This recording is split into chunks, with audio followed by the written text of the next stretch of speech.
আসসালামু আলাইকুম, Sabina cooking house and blog থেকে স্বাগতম। আশা করি আল্লাহর রহমতে সকলে ভালো আছে। আজকে আমরা সিরাজগঞ্জ যাওয়ার উদ্দেশ্যে আমরা রওনা দিছি। পাগল শাহ বগদাদি রহমতুল্লাহ ওনার বাড়িতে যাওয়ার উদ্দেশ্যে আমরা রওনা দিয়েছি। অবশ্য রাস্তাটা খুবই সুন্দর, প্রাকৃতিক সৌন্দর্য। অবশ্যই আমার এই ব্লগটা আপনাদের অবশ্যই ভালো লাগবে। দেখেন কতটা সুন্দর।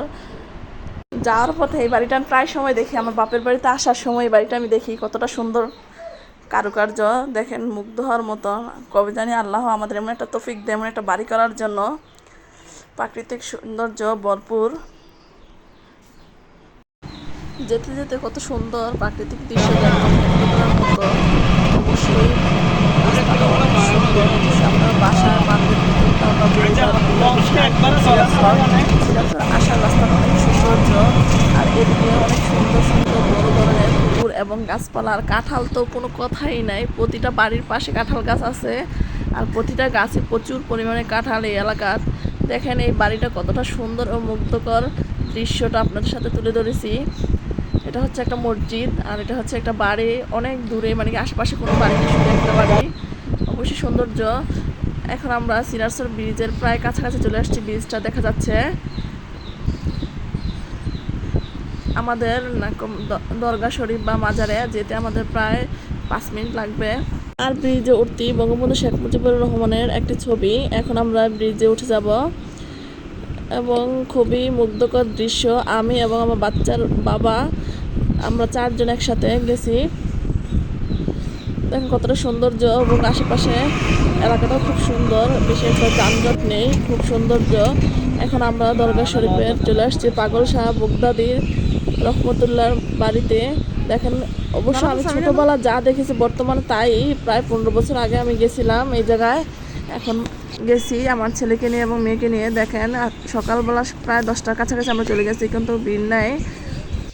আজ শুক্রবার, অবশ্য 11টা বা 12টার দিকে অনেক ভিড় থাকে। দেখেন এই বাড়িটা ঠিক আগের মতন, এই মসজিদ এবং বাড়িটা ঠিক আগের মতন রয়েছে। আর আমার বাচ্চা বাবাকে দেখে দ্রুত দৌড়ে চলে যাচ্ছে।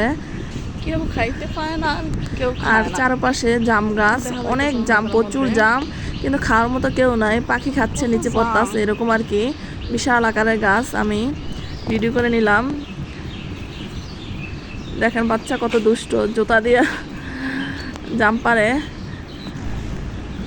আর এদিকে মানুষ আসার প্রস্তুতি নিচ্ছে। দেখেন কত মানুষ চলে আসছে। আর এদিকে দেখেন কোনো ধর্মেরই ভেদাভেদ নাই। এই যে সনাতন ধর্মের একজন মহিলা আসছে মাজারে। আর এটা হচ্ছে বাড়ির ভিতরে যাওয়ার রাস্তা। ঠিক আগেরই মতো কোনো পরিবর্তন নাই, বা যাচ্ছে না যে কোনো একটা পরিবর্তন হয়েছে, কোনো পরিবর্তন। অনেক আগের এই ঘরগুলা প্রায় মনে হয় 30 বছর বা 40 বছর হবে। আর এদিকে একটা সনাতন ধর্মের মহিলা আসতেছে, উনিও আসছে এই মাজার শরীফে। অবশ্য যার যে ইচ্ছা। আর এদিকে আমার মেয়ে সবাইকে টাকা দিচ্ছে। আমার মেয়েকে আমি এটাই বলেছি যে বাবা, বড় হল আল্লাহ যদি তৌফিক দেয় বেশি করে গরিব দুঃখী মানুষের অবশ্যই সাহায্য করবা। এর জন্য আমার মেয়েকে দিয়ে দেওয়াচ্ছি। আমার মেয়ে প্রশ্ন করছে যে আম্মু তুমি আমার দিয়ে টাকা দেওয়াইলে কেন?